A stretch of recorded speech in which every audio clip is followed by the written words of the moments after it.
Mari kita berdoa. Bapa kami yang di sorga, dikuduskanlah namamu, datanglah kerajaanmu, jadilah kehendak-mu di bumi seperti di sorga. Berikanlah kami pada hari ini makanan kami yang secukupnya, dan ampunilah kami akan kesalahan kami, seperti kami juga mengampuni orang yang bersalah kepada kami. Dan janganlah membawa kami ke dalam pencobaan, tetapi lepaskanlah kami daripada yang jahat. Karena Engkaulah yang mempunyai kerajaan dan kuasa dan kemuliaan sampai selama-lamanya. Amin. Kamis 21 September 2023. Bacaan Mazmur 119 ayat yang pertama sampai ayatnya yang ke-8. Di bawah tema kebahagiaan di dalam firman-Nya. Dalam bahasa Toraja, kaum waparan situru sukaran alukna. Tentu semua manusia menginginkan kehidupan yang bahagia.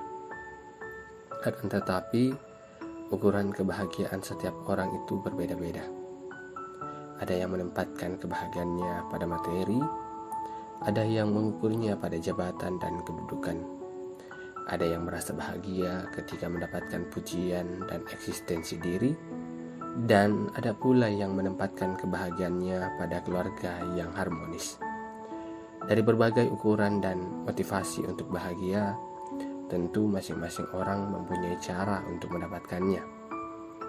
Bagi pemazmur dalam bacaan kita, orang yang berbahagia adalah mereka yang hidupnya tidak bercela dan hidup menurut Taurat Tuhan. Itu terdapat dalam ayatnya yang pertama. Kesetiaan melakukan Taurat Tuhan adalah sumber kebahagiaan. Karena melalui Taurat Tuhan, orang akan mendapatkan peringatan-peringatannya, petunjuk kehidupan menurut jalannya, hukum-hukumnya, ketetapan dan perintahnya. Jika semua itu dapat dilakukan, maka firman Tuhan menjadi pelita kehidupan, dan disitulah ditemukan kebahagiaan yang sesungguhnya. Kebahagiaan karena mencintai firman Tuhan akan menjadi harta yang tidak dapat dirampas apapun dari kehidupan setiap orang yang memeliharanya. Pemazmur bersyukur karena ia dapat menemukan kebahagiaan melalui kesetiaannya membaca dan mendengarkan firman Tuhan. Tidak ada salahnya kita berbahagia, menikmati apa yang ada pada diri kita seperti materi atau jabatan yang dicapai karena prestasi. Tetapi jika hal itu menjadi tujuan utama, maka kebahagiaan itu akan menjadi semu. Bagi orang percaya, yang pertama dan terutama adalah mencintai firman Tuhan.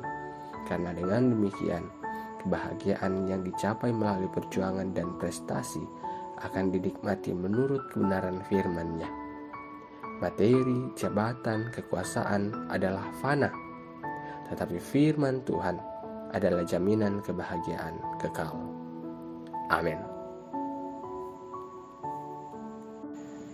Mari kembali kita merendahkan diri di hadapan Tuhan dalam saat teduh, merenungkan setiap firman yang telah kita baca dan kita renungkan bersama.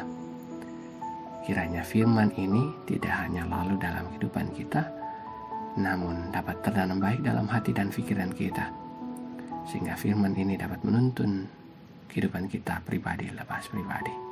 Mari bersaat teduh.